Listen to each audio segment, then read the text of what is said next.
Brought to you by V-Guard, co-powered by Sensodyne and Vimal. ಬಾಯಲ್ಲಿ ಹೇಳಿ ಕೇಸರಿ. Associate sponsor Ultratech Cement. Co-sponsored by Saptagiri NPS University. Petrol diesel ಬೆಲೆ ಏರಿಕೆ ಖಂಡಿಸಿ BJP ಈಗ ಪ್ರತಿಭಟನೆ ಮಾಡ್ತಾ ಇದೆ. ರಾಜ್ಯಾದ್ಯಂತ ಬಿಜೆಪಿಯ ನಾಯಕರು ಈಗ ಪ್ರತಿಭಟನೆಯ ಹಾದಿಯನ್ನು ತುಳಿದರೆ. ಬೆಂಗಳೂರು ಸೇರಿದಂತೆ ಬೇರೆ ಬೇರೆ ಭಾಗದಲ್ಲಿ ಈಗಾಗಲೇ ಪ್ರತಿಭಟನೆ ಮಾಡಲಾಗ್ತಾ ಇದೆ. ಒಂದು ಕಡೆ ಬೆಂಗಳೂರು, ಮಂಗಳೂರು, ಬೆಳಗಾವಿ ಸೇರಿದಂತೆ ಬೇರೆ ಬೇರೆ ಭಾಗದಲ್ಲಿ ಪ್ರತಿಭಟನೆ ಮಾಡಲಾಗ್ತಾ ಇದೆ. ಬೆಂಗಳೂರಿನಲ್ಲಿ ಅಣಕು ಶವಯಾತ್ರೆ ಮಾಡಿದ್ರೆ ಎತ್ತಿನ ಗಾಡಿ ಮೆರವಣಿಗೆಯೊಂದಿಗೆ ಧರಣಿ ಮಾಡಿದ್ರು. ಚೊಂಬು ತೋರಿಸಿ ರಾಜ್ಯ ಸರ್ಕಾರದ ವಿರುದ್ಧ ಆಕ್ರೋಶವನ್ನು ವ್ಯಕ್ತಪಡಿಸ್ತಾ ಇದ್ದಾರೆ. ವಿಪಕ್ಷ ನಾಯಕ ಅಶೋಕ್, ಬಿಜೆಪಿ ರಾಜ್ಯಾಧ್ಯಕ್ಷ ವಿಜೇಂದ್ರ, MLC CT ರವಿ ಸೇರಿದಂತೆ ಬೆಂಗಳೂರಿನ ಬಿಜೆಪಿ ಶಾಸಕರು, ಪದಾಧಿಕಾರಿಗಳು ಈ ಒಂದು ಪ್ರತಿಭಟನೆಯಲ್ಲಿ ಭಾಗಿಯಾಗಿದ್ದರು. ಇನ್ನು ಮಂಗಳೂರಿನಲ್ಲಿ ಬಿಜೆಪಿ ನಾಯಕರು ವಿಭಿನ್ನವಾಗಿ ಪ್ರತಿಭಟನೆ ನಡೆಸಿದರು. ಚಂಬಲ್ಲಿ ಸಂಗ್ರಹವಾದ ಹಣವನ್ನು ಪೆಟ್ರೋಲ್ ಬಂಕ್ ಸಿಬ್ಬಂದಿಗೆ ಕೊಟ್ಟು ಬಿಜೆಪಿ ನಾಯಕರು ಚಂಬಲ್ಲಿ ಪೆಟ್ರೋಲ್ ಪಡೆದುಕೊಂಡರು. ಚಂಬಿನ ಮೂಲಕವೇ ಕಾರಿಗೆ ಪೆಟ್ರೋಲ್ ಹಾಕಿದ್ರು.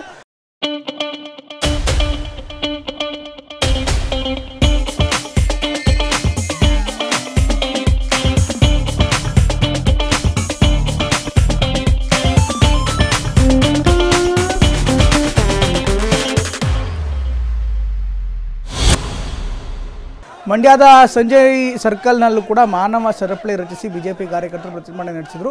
ಇನ್ಫ್ಯಾಕ್ಟ್ ಹೆದ್ದಾರಿ ತಡೆದು ಬೈಕ್ ತಳ್ಳಿಕೊಂಡು ಹೋಗಿ ಆಕ್ರೋಶವನ್ನು ಹೊರಹಾಕಿದ್ರು. ಅದೇ ರೀತಿ ಬೆಳಗಾವಿ ಬಗ್ಗೆ ಹೇಳಿದ್ದಾರೆ. ಬೆಳಗಾವಿಯ ಚೆನ್ನಮ್ಮ ವೃತ್ತದಲ್ಲೂ ಕೂಡ ಬಿಜೆಪಿ ನಾಯಕರು ಎತ್ತುಗಳಿಗೆ ನೋಗ ಕಟ್ಟಿ ಅದರಿಂದ ಬೈಕ್ ಎಳೆಸುವ ಮೂಲಕ ಬೆಲೆ ಏರಿಕೆಗೆ ಆಕ್ರೋಶವನ್ನು ವ್ಯಕ್ತಪಡಿಸಿದರು. ಶಾಸಕ ಅಭಯ್ ಪಾಟೀಲ್, ರಾಜ್ಯಸಭಾ ಸದಸ್ಯ ಈರಣ್ಣ ಕಡಾಡಿ ಸೇರಿದಂತೆ ಹಲವಾರು ನಾಯಕರು ಭಾಗಿಯಾಗಿದ್ದರು. ತುಮಕೂರು ನಗರದ ಭದ್ರಮ್ಮ ವೃತ್ತದಿಂದ ಟೌನ್ ಹಾಲ್ ವೃತ್ತದವರೆಗೂ ಕೂಡ ಬಿಜೆಪಿ ನಾಯಕರು ಇದೇ ರೀತಿ ಪ್ರತಿಭಟನೆಯನ್ನು ಮಾಡಿದರು. ತುಮಕೂರಿಂದ ಮಾಡಿರುವಂಥ ಪ್ರತಿಭಟನೆ ಇದು. ಕುದುರೆ ಟಾಂಗಾದೊಂದಿಗೆ ಆಗಮಿಸಿ ಪ್ರತಿಭಟನೆ ನಡೆಸಿದರು. ಶಾಸಕ ಜ್ಯೋತಿ ಗಣೇಶ್ ಸೈಕಲನ್ನು ಏರ್ ಬಂದರು. ಅದೇ ರೀತಿ ಕಲಬುರಗಿಯಲ್ಲೂ ಕೂಡ ಪ್ರತಿಭಟನೆ ಮಾಡಲಾಗಿದೆ. ಕಲಬುರಗಿ ನಗರದ ಸರ್ದಾರ್ ವಲ್ಲಭಾಯ್ ಪಟೇಲ್ ಸರ್ಕಲ್ನಲ್ಲಿ ಬಿಜೆಪಿ ಪ್ರತಿಭಟನೆ ನಡೆಸಿತು. ಎತ್ತಿನ ಬಂಡಿಯಲ್ಲಿ ಬಂದಂಥ ನಾಯಕರು ರಾಜ್ಯ ಸರ್ಕಾರದ ವಿರುದ್ಧ ಆಕ್ರೋಶವನ್ನು ಹೊರಹಾಕಿದ್ರು. ನೋಡ್ತಾ ಇದ್ದಾರೆ, ವಿವಿಧ ದೃಶ್ಯಗಳು ಬರ್ತಾ ಇದೆ. ಒಂದು ಕಡೆಗೆ ಬೆಂಗಳೂರು, ಮತ್ತೊಂದು ಕಡೆ ಕಲಬುರಗಿ, ಅದೇ ರೀತಿ ಬೆಳಗಾವಿ, ಹೀಗೆ ರಾಜ್ಯದ ವಿವಿಧ ಜಿಲ್ಲೆಗಳಲ್ಲಿ ಬಿಜೆಪಿ ಈಗ ರಸ್ತೆಗಿಳಿದು ಹೋರಾಟವನ್ನು ಮಾಡ್ತಾ ಇದೆ. ಈ ಪೆಟ್ರೋಲ್ ಮತ್ತು ಡೀಸೆಲ್ ದರ ಏರಿಕೆ ಖಂಡಿಸಿ ಈಗ ಹೋರಾಟವನ್ನು ಮಾಡಲಾಗ್ತದೆ.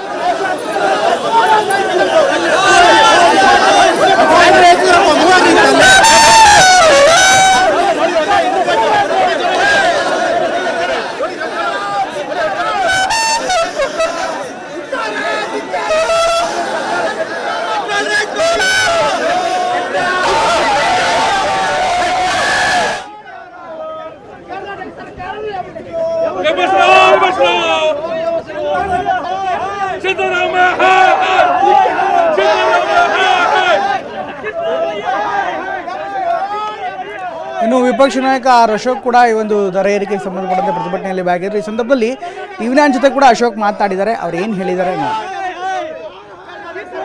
ಸರ್, ಪ್ರತಿಭಟನೆ ಮಾಡ್ತಾ ಇದ್ದೀರಿ, ಏನು ಸಂದೇಶ ಕೂಡ ಹೊರಟಿದ್ದೀರಿ? ಇದು ಬಡ್ಜೆಟಲ್ಲಿ ಈ ಬೆಲೆ ಏರಿಕೆಯನ್ನು, ಪೆಟ್ರೋಲ್ ಏರಿಕೆಯನ್ನು ಮೆನ್ಷನ್ ಮಾಡಿಲ್ಲ. 55,000 ಕೋಟಿ ನಾವು ಇಟ್ಟಿದ್ದೀರಿ, ಫ್ರೀಗಳಿಗೆ ಯಾವುದೇ ಹಣ ಬೇಕಾಗಿಲ್ಲ ಅಂದರು. ಇವತ್ತು ಏಕಾಏಕಿ ಕಳ್ಳದಾರಿಯಲ್ಲಿ ಪೆಟ್ರೋಲ್ ಬೆಲೆ ಏರಿಕೆ ಮಾಡಿರೋದ್ರಿಂದ ಎಲ್ಲ ಬೆಲೆಗಳು ಏರಿಕೆ ಆಗ್ತೈತೆ. ಇವತ್ತು ಸ್ಟೀಲ್ ಇರ್ಬೋದು, ಸಿಮೆಂಟ್ ಇರ್ಬೋದು, ತರಕಾರಿ, ರೇಷನ್ನು ಏನೇನಿದೆಯೋ, ಬಸ್ ದರ, ಆಟೋ ರಿಕ್ಷಾದ ಎಲ್ಲ ಏರಿಕೆ ಆಗ್ತೈತೆ. ಅಂದರೆ ಅವತ್ತು ಚುನಾವಣೆಗೆ ಮುಂಚೆ ಸಿದ್ದರಾಮಯ್ಯ ಏನು ಹೇಳಿದ್ದ, BJP-ಯವ್ರು ₹1 ಏರಿಕೆ ಮಾಡಿದ್ದಕ್ಕೆ ಮಾನ ಮರ್ಯಾದೆ ಇದೆಯನ್ರಿ BJP-ಗೆ, ನಿನಗೆ ಮಾನ ಮರ್ಯಾದೆ ಇದೆಯಾ ಅಂತ ಕೇಳ್ತಾ ಇದ್ದೀರಿ. ಈಗ ಇವತ್ತು ₹3 ಏರಿಕೆ ಮಾಡಿದ್ದಾರೆ, ₹3.5 ಮಾಡಿ ನಾಟಕ ಆಡೋಕ್ಕೆ ₹3.5 ಮಾಡಿದ್ದಾರೆ. ಕಡಿಮೆ ಮಾಡ್ತಾರೆ ಅವರು. ಸುಮ್ಮನೆ ನಾಟಕ ಮಾಡಿ ಯಾವುದೇ ಕಾರಣಕ್ಕೂ ನಾವು ಬಿಡಲ್ಲ, ವಾಪಸ್ ತೆಗಿಬೇಕು, ಅಲ್ಲಿವರೆಗೂ ಹೋರಾಟವನ್ನು ಮಾಡ್ತೀರಿ. ಇದು ಸಾಂಕೇತಿಕ ಅಲ್ಲ. ಇದಾದ ಮೇಲೆ ನಾವು ಇಡೀ ರಾಜ್ಯಾದ್ಯಂತ ಮುತ್ತಿಗೆ ಹಾಕುವಂಥ ಕಾರ್ಯಕ್ರಮವನ್ನು ಮಾಡ್ತೀರಿ. ರಸ್ತೆ ತಡೆ ಚಳವಳಿ ಮಾಡ್ತೀರಿ, ವಿಧಾನಸೌಧ ಮುಂದೆ ಧರಣಿ ಮಾಡಿ, ಎಲ್ಲ ಹೋರಾಟ ಜನಗಳ ಪರವಾಗಿ ನಿಲ್ತೀರಿ. ಈ ಭ್ರಷ್ಟ ಸಿದ್ದರಾಮಯ್ಯನ ಸರ್ಕಾರ ಜನನೇ ಇದಕ್ಕೆ ರೋಡಲ್ಲಿ ಅವರಿಗೆ ಬುದ್ಧಿ ಕಲಿಸ್ಬೇಕು. ಕಾಂಗ್ರೆಸ್ ಅವರಿಗೆ ರೋಡಲ್ಲಿ ತುಮಾರಿ ಹಾಕಬೇಕು. ಅವಾಗೆ ಕಾಂಗ್ರೆಸ್ ಅವರಿಗೆ ಬೆಲೆ ಏರಿಕೆ ವಿರುದ್ಧವೇ ಬಿಜೆಪಿ ವಿರುದ್ಧವಾಗಿ ಹೋರಾಟ ಮಾಡ್ಕೊಂಡು ಕಾಂಗ್ರೆಸ್ ಅಧಿಕಾರಕ್ಕೆ ಬಂದಿರುವಂಥದ್ದು. ಇವತ್ತು ಬೆಲೆ ಏರಿಕೆ ಮಾಡಿದೆ, ನಾಚಿಕೆ ಆಗಬೇಕು ಅವ್ರಿಗೆ. ಬೆಲೆ ಏರಿಕೆ ಮಾಡಲ್ಲ ಅಂತ ಹೇಳಿ ಪ್ರಮಾಣ ವಚನ ಮಾಡಿ BJP-ಯರೇನೋ ನುಂಗ್ತಾ ಇದ್ದಾರೆ, ನಾವೆಲ್ಲ ಸೇವೆ ಮಾಡ್ತೀರಿ ಅಂದರು. ಇವರು 80% ನುಂಗೋಕ್ಕೆ ಬಂದಿರೋಂಥ ಕಾಂಗ್ರೆಸ್ಸಿನ ಕಳ್ಳರು ಇವರು. ಸಿಎಂ ಅವರು ಸಮರ್ಥನೆ ಮಾಡುವಂತ ಕೆಲಸ ಮಾಡ್ತಾ ಇದ್ದಾರೆ, ಅವ್ರಿಗೆ ಮಾನ ಮರ್ಯಾದೆ ಇಲ್ಲ. ಹೋದ್ ಸರಿ ಪೆಟ್ರೋಲ್ ಬೆಲೆ ಏರಿಕೆ ಆದಾಗ ಏನು ಹೇಳಿದ್ರಿ ನೀವು? ನಾವೆಲ್ಲ ಬೆಲೆ ಕಡಿಮೆ ಮಾಡ್ತೀನಿ ಅಂದ್ರಲ್ಲ, ಇವಾಗ ಯಾಕೆ ಮಾಡಿಲ್ಲ? ಇವಾಗ ಹೆಂಗೆ ಏರಿಕೆ ಮಾಡಿದ್ರಿ? ನಿಮ್ಮ ನಾಚಿಕೆ ಇದ್ರೆ, ಮಾನ ಮರ್ಯಾದೆ ಇದ್ರೆ ಅಧಿಕಾರದಿಂದ ಕೆಳಗಡೆ ಇಳೀರಿ. ಜನ ಅನೇಕ ಸಂಕಷ್ಟಗಳಿಗೆ ಸಿಕ್ಕಿ ಬೆಲೆ ಏರಿಕೆಯಿಂದ ತತ್ತರಗೊಂಡಿದ್ದಾರೆ. ಇಂಥ ಸಂದರ್ಭದಲ್ಲಿ ಪೆಟ್ರೋಲ್ ಡೀಸೆಲ್ ದರವನ್ನು ಇಷ್ಟು ದೊಡ್ಡ ಪ್ರಮಾಣದಲ್ಲಿ ಏರಿಸಿದ ಪರಿಣಾಮ ಇದು ಎಲ್ಲ ರಂಗದಲ್ಲಿ ಪರಿಣಾಮ ಆಗುತ್ತೆ. ಸಾರಿಗೆಯವರು ಸಹ ನಾವು ಜಾಸ್ತಿ ಮಾಡ್ತೇವೆ ಅಂತ ಹೇಳ್ತಾ ಇದ್ದಾರೆ. ಬರುವಂಥ ದಿವಸಗಳಲ್ಲಿ ಜನರು ಬದುಕೋದು ಕಷ್ಟ ಆಗುತ್ತೆ ಅನ್ನುವಂಥ ವಿಷಯ ಗೊತ್ತಿದ್ರೂ ಸಹ ಈ ರೀತಿ ಒಂದು ತೀರ್ಮಾನಕ್ಕೆ ಬಂದಿರುವಂಥ ಅಕ್ಷಮ್ಯ ಅಪರಾಧ. ನಾನು ಮುಖ್ಯಮಂತ್ರಿಗಳಿಗೆ ಒತ್ತಾಯ ಮಾಡ್ತೇನೆ, ಜನರ ಸಂಕಷ್ಟಗಳನ್ನ ಅರ್ಥ ಮಾಡಿಕೊಂಡು ಈಗಲಾದರೂ ನೀವು ಏರಿಕೆ ಮಾಡಿರುವಂಥ ದರವನ್ನು ವಾಪಸ್ ಪಡಿಬೇಕು ಅಂತೇಳಿ ಈ ಸಂದರ್ಭದಲ್ಲಿ ಒತ್ತಾಯವನ್ನು ಮಾಡ್ತಾ ಇದ್ದೇನೆ. ಧನ್ಯವಾದ. ಕೇಂದ್ರ ಸರ್ಕಾರ ದರ ಕಡಿಮೆ ಮಾಡಿ ಅಂತ ಸಿದ್ದರಾಮಯ್ಯನವರು ಅಲ್ಲ, ಸಿದ್ದರಾಮಯ್ಯನವರು ಯಾವತ್ತೂ ಅದನ್ನು ಹೇಳ್ತಾರೆ. ಕೇಂದ್ರ ಸರ್ಕಾರದ ಕಡೆ ಬೆಟ್ಟು ತೋರಿಸೋದಕ್ಕಿಂತ ನೀವೇನು ಮಾಡ್ತಾ ಇದ್ದೀರಿ ಅನ್ನೋದು ಬಹಳ ಮುಖ್ಯವಾಗಿದೆ. ಪೆಟ್ರೋಲ್ ಮತ್ತು ಡೀಸೆಲ್ ಬೆಲೆ ಏರಿಕೆಯನ್ನು ಮಾಡಿರೋದನ್ನ ಇವತ್ತು ಸಂಪೂರ್ಣವಾಗಿ ಭಾರತೀಯ ಜನತಾ ಪಾರ್ಟಿ ಖಂಡಿಸುವಂಥದ್ದಾಗ್ತಿದೆ. ಈ ವಿಚಾರದಲ್ಲಿ ಪಕ್ಷ ಈಗಾಗಲೇ ನಮ್ಮ ರಾಜ್ಯ ಅಧ್ಯಕ್ಷರು ಮತ್ತು ಪ್ರತಿಪಕ್ಷದ ನಾಯಕರು ಎಲ್ಲ ಹಿರಿಯರು ಈಗಾಗಲೇ ನಿಶ್ಚಯ ಮಾಡಿ ಇಡೀ ರಾಜ್ಯದ ಎಲ್ಲೆಡೆ ಪ್ರತಿಭಟನೆ ಸೋಮವಾರ ದಿನ 11 ಗಂಟೆಯಿಂದ ಬೆಂಗಳೂರಿನಲ್ಲಿ ಫ್ರೀಡಂ ಪಾರ್ಕ್ ಮತ್ತು ಈ ರಾಜ್ಯದ ಎಲ್ಲ ಜಿಲ್ಲೆ ಮತ್ತು ತಾಲೂಕು ಕೇಂದ್ರಗಳಲ್ಲೂ ಈ ಪ್ರತಿಭಟನೆ ಆಗುವಂಥದ್ದಾಗುತ್ತೆ. ಇದು ಬಿಜೆಪಿ ನಾಯಕರು ಹೇಳ್ತಾ ಇರುವಂಥ ಮತ್ತು ಒಟ್ಟಿನಲ್ಲಿ ರಾಜ್ಯ ಸರ್ಕಾರ ಕೇಂದ್ರ ಸರ್ಕಾರದತ್ತ ಕೈ ತೋರಿಸ್ತಾ ಇದೆ. ಆದರೆ ರಾಜ್ಯ ಸರ್ಕಾರ ಇಲ್ಲೇನು ಮಾಡ್ತಾ ಇದೆ ಅಂತ ಪ್ರಶ್ನೆ ಮಾಡ್ತಾ ಇದೆ. ಇದರ ಜೊತೆಗೆ ಈಗಾಗಲೇ ಧರಣಿ ಮಾಡ್ತಾ ಇರುವಂಥ ಸ್ಥಳದಿಂದ ನೇರ ದೃಶ್ಯಾವಳಿಗಳು ಬರ್ತಾ ಇದೆ. ಇದಕ್ಕೆ ಸಂಬಂಧಪಟ್ಟಂತೆ ವರದಿಗಳನ್ನು ಕೂಡ ಕೊಡ್ತಾ ಇದ್ದೀವಿ. ಒಂದು ಕಡೆಗೆ ಫ್ರೀಡಂ ಪಾರ್ಕ್ನಿಂದ ಬರ್ತಾ ಇರುವಂಥ ದೃಶ್ಯ ಇದು. C T Ravi, R Ashok, Vijayendra ಸೇರಿದಂತೆ ಎಲ್ಲ ನಾಯಕರು ಈಗಾಗಲೇ ಈ ಒಂದು ಸ್ಥಳದಲ್ಲಿದ್ದಾರೆ. ಪ್ರತಿಭಟನಾ ಜಾಥಾ ಇನ್ನೊಂದು ಕೆಲವೇ ಹೊತ್ತಿನಲ್ಲಿ ನೇರವಾಗಿ ಸಿ ಎಂ ಮನೆಗೆ ಮುತ್ತಿಗೆ ಹಾಕುವಂಥ ಕೆಲಸವನ್ನು ಕೂಡ ಮಾಡ್ತಾರೆ ಅಂತ ಹೇಳಲಾಗ್ತಾ ಇದೆ.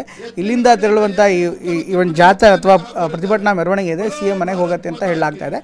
ಅಲ್ಲೇ ಎಲ್ಲರೂ ಮಧ್ಯದಲ್ಲಿ ಅವರಿಗೆ ತಡೆಗಟ್ಟಬಹುದು ಅನ್ನುವಂಥ ಮಾಹಿತಿ ಕೂಡ ಲಭ್ಯವಾಗ್ತದೆ. ಒಟ್ಟಿನಲ್ಲಿ ಎಲ್ಲ ಡೆವಲಪ್ಮೆಂಟ್ಗಳನ್ನು ನೋಡ್ತಾರೆ. ಸಹಜವಾಗಿ BJP ಸದ್ಯಕ್ಕಂತೂ ಇದನ್ನು ನಿಲ್ಲಿಸುವಂಥ ಲಕ್ಷಣಗಳು ಕಾಣಿಸ್ತಾ ಇಲ್ಲ.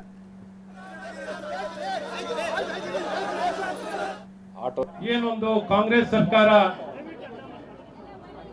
ಕರ್ನಾಟಕದಲ್ಲಿ ಕಳೆದ 1 ವರ್ಷದಲ್ಲಿ ಬಾರಿನೂ ಒಂದೇ ಕೆಲಸ ಅವರು ಮಾಡ್ತಾ ಬರ್ತಿರೋದು ಬೆಲೆ ಏರಿಕೆ, ದರ ಏರಿಕೆ. ನಿನ್ನೆ ತಾನೇ